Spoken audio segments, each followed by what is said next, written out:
The Lifestyle Show, presented by Selina Mackenzie. Now, we last spoke with our final guest in 2019 about her book, In Search of Silence. Well, she joins us now to tell us about her latest book, which is called She Wanted More. Welcome back to the show, Poorna Bell. Hi, thank you so much for having me. Like we were saying, it's a lifetime ago, isn't it? Pre-COVID 2019. I know, I can't even comprehend it. But yeah, that's about 7 years ago. Crazy. Well, this latest book then, She Wanted More, is it a continuation of your first one? It isn't actually. It was born out of an idea that I had when I wrote my last nonfiction book, Stronger, which looked at the kind of redefinition of mental and physical strength for women, right? Across, so a lot of that was around breaking down cultural norms and social conditioning that women had absorbed from the time they were very little girls around what they could and couldn't do, and, you know, accessibility to doing things like building muscle and so on. And one of the chapters in there was a chapter that focused specifically on older women, because in a relatively short space of time, I think that we have a much broader understanding of, you know, what fitness and wellness and training looks like. But when I wrote Stronger, it was very much, if you thought of a woman who was like kind of 40 plus, it was someone very frail holding, you know, a pair of pink dumbbells. And I spoke to all of these incredible, you know exactly the yeah, I do stock image I mean, right? And that was, you know, and women who were above the age of 40 were also, once you were over 40, you pretty much were in kind of like an open space where you were also included with women who were in their 60s and 70s. And, you know, as we know, that those are very different times of life, different physiology and so on.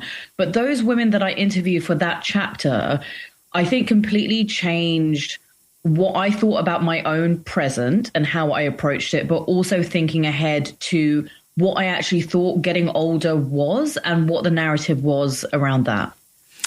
Yeah, I mean, it's certainly changed when I think back to when I was a kid. You know, girls played with dolls, boys played with cars. It was all that sort of thing, wasn't it? And you wouldn't dream of having a muscly woman or a woman going heavy at the gym, like you say. You wouldn't. And also, I felt like as a woman, you know, what you really needed were role models who were accessible. And, you know, people who are, let's say, pro athletes are incredible at what they do, but the average, you know, everyday woman can't really relate to an elite athlete. And so these were women who were very much, you know, grassroots and in their own communities, you know, doing everyday jobs like the rest of us, and who had just decided that they wanted to try something new, or didn't want to be held back by fear, or just wanted to be able to connect with a community. And that ideology actually mushroomed into the book that I've just come out with, which covers a much wider range of things, you know, from how women are approaching things like their relationships, their careers, what their definitions of success are. And it felt really important to chart that, because that felt like a very definitive shift for women in their 40s, 50s and 60s compared to, let's say, their mothers' generations. And I also felt it could be really useful for younger women in their 20s and 30s. And do you think it'll change in the next 20 or 30 years again? Absolutely. I mean, I think that, you know, normally it takes a really, really long time for us to shift, you know, things like our attitudes towards certain things in society. So even if we consider things like how the attitude has shifted around women who, for example, don't have children, right? When I was growing up, women who didn't have children were viewed in this very, very narrow lens, you know, like something had gone terribly wrong for them. They were viewed as almost this kind of tragic figure. And the same went for women, you know, who weren't married. Whereas I feel like these days we have a much broader understanding of things. I think that also because women, you know, thanks to the sacrifices of their mothers and so on before them, we have more financial autonomy, which allows us to have more freedom and more choices. So I do definitely think that those things have shifted in a relatively short space of time. And even though, you know, things feel really dire for women's rights even when we consider globally, not just the UK, but there are things that have taken place that means that the life that I am living now is still infinitely better in terms of freedoms than, you know, my mother would have experienced in her 40s. Yeah, we're definitely getting better, and I think it's all, not all, but it's helped by famous people, like, you know, famous people coming out and say, you know, I've had mental health issues, for example, and diversity and things like that, which we would never have got 30 or 40 years ago. So I think that does help, but I also think we're nowhere near there yet, are we? No, I mean, when you consider things like, you know, we're still talking about the inequality in terms of pay. There are really big issues in terms of something like the pensions gap. You know, there's a 19-year gap between men and women. There are so many issues, for example, in the United States around women's reproductive rights, and not just obviously in the States, and, you know, in many different parts of the world. And so, and women's safety, you know, I ran a survey of a sort of 1,000+ women for this book to just kind of get a sense check around some of the things I was talking about. And, you know, absolutely, there were things like joy and fulfillment and peacefulness and all of these things that women said were really important to them.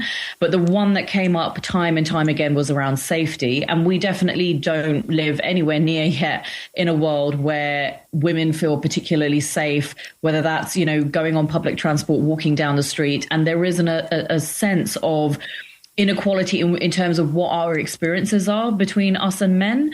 And that gap does need to be bridged. But you're right. The mental health conversation, I think, is a really good example of how quickly things can change. You know, 10 years ago, it was something that was non-existent, and we have a much I think, better understanding of it now. Even when I speak to younger women, they have a better understanding of their own mental health and the vocabulary around it than I had when I was their age, to be honest. Yeah.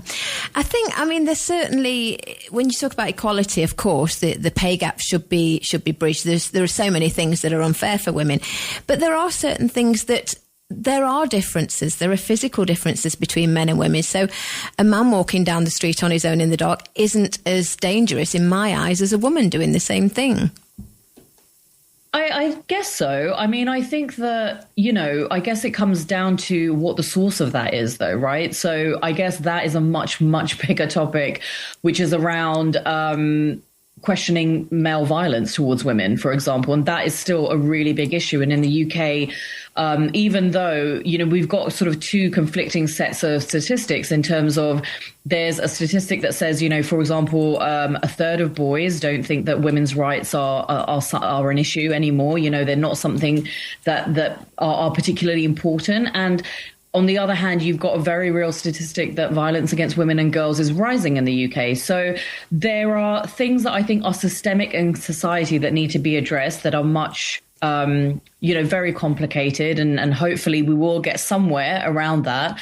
But I also would say that, you know, when it comes to, let's say, the safety of women and girls, or how they feel physically about themselves, or how prepared they feel, I do think that that is why it's really important to address things like, let's say, the gender gap in sports, and to empower women and girls to feel like they can do things like, you know, combat sports or to lift weights. And it's not necessarily because they have to defend themselves, but also so that they feel a bit more capable in their own lives, whether that's, you know, lifting heavy things around the house, or just how they feel within themselves as they walk down the street. And because we do live in a culture which is very diet culture centric, and it overly promotes, you know, women being as small as they physically possibly can be, there is an inherent problem in that I don't think it really prepares girls and women for pursuing things that makes them feel a bit more confident within themselves. Yeah, I see your point. Have you seen Louis Theroux's Manosphere? I have indeed, yeah. I couldn't watch it. I watched the first 10 minutes and turned it off. It's just disgusting. I mean, there wasn't anything in there that was a surprise to me, if I'm being honest. Really? I think that I keep a very close eye on things like that generally.